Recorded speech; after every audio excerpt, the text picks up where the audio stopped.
जब तब संजम धर्म न कमाया, सेवा साधना जान्या हरि राया। कहो नानक हम नीच करम्मा, सरनी परे की राखो शर्मा। प्रश्न, इन महापुरुषों की संगत से और क्या क्या लाभ होते हैं? उत्तर, उन सत्पुरुषों की संगत से लाभ को कोई कहाँ तक वर्णन करे। पहला लाभ तो उनकी संगत का ये होता है कि जीव मायावी क्लेशों और काम, क्रोध, लोभ, मोह, अहंकार आदि शत्रुओं के भय से सुरक्षित रहता है। कहते हैं राजा गोपी चंद जब साधु हो गया तो उसकी माता ने उसको बाहर भेजते समय यह शिक्षा दी कि बेटा किले के अंदर ही रहना, परंतु यह बात गोपी चंद जी समझ न पाए। पूछने लगे, माता वन में किला कहाँ? वो बोली, बेटा किला सतगुरु का सत्संग है।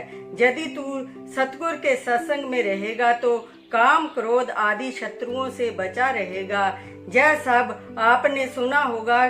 कहा जाता है कि सत्संग में जमदूत नहीं प्रवेश कर सकते, क्योंकि उनको धर्म राजा की आज्ञा नहीं है, इसलिए वो उससे 4 कोस दूर रहा करते हैं।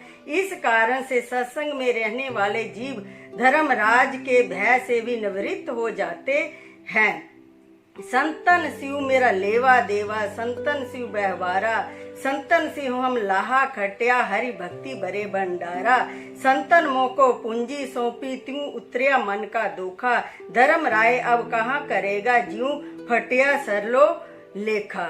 दूसरा लाभ महापुरुषों की संगत का यह होता है कि जब वो आँख से देखते हैं, जवान से बोला करते हैं या हाथ से इशारा करते हैं, तो इन्हें देखने, बोलने और इशारा करने से जो पवित्र किरणें उनके शरीर से फूटती हैं वो निकट रहने वालों के दिल तथा दिमाग में अपना असर डालती रहती है। और चूंकि ऐसे पुरुष पूर्ण रूप से शुद्ध और पवित्र होते हैं, इसलिए उनकी संगत में रहने वालों को भी उनकी पवित्रता का भाग मिलता रहता है और वो बिना जाने हुए ही आप से आप पवित्र हो जाते हैं। तीसरा लाभ सत्पुरुषों की संगत का यह होता है कि वो आत्मा के ऊंचे घाट पर बैठकर वचन करते हैं, इसलिए उन ऊंचे वचनों के प्रभाव से मन में ऊंचे चढ़ने की उमंगे उठने लगती हैं और इस तरह कुछ काल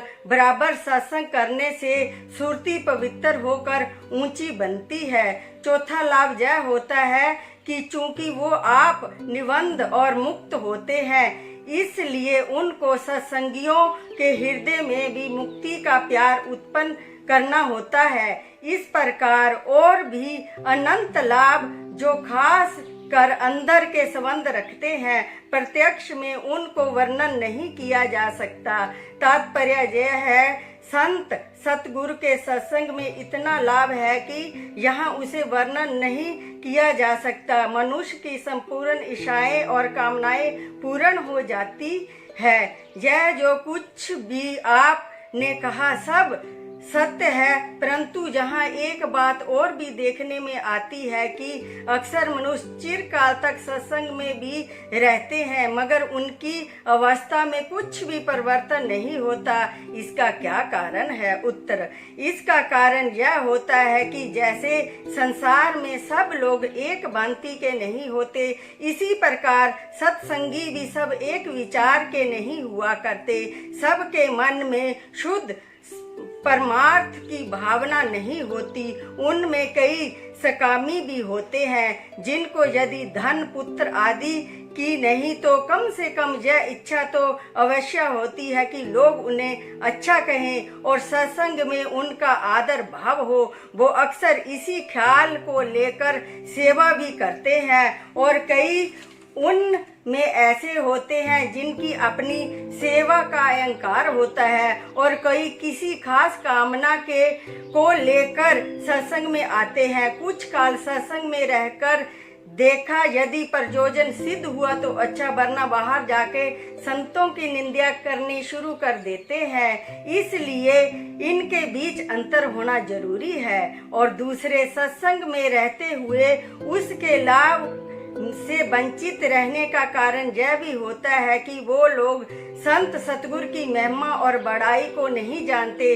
किसी न किसी कारण द्वारा सत्संग में आ तो जाते हैं, परंतु उनमें यह संस्कार नहीं होता कि उनकी उपमा को समझ सके। इसलिए वो वहां रहते हुए भी अक्सर लापरवाही से समय व्यतीत करते हैं। गुरु के वचन की कदर उनके मन में बहुत कम होती है।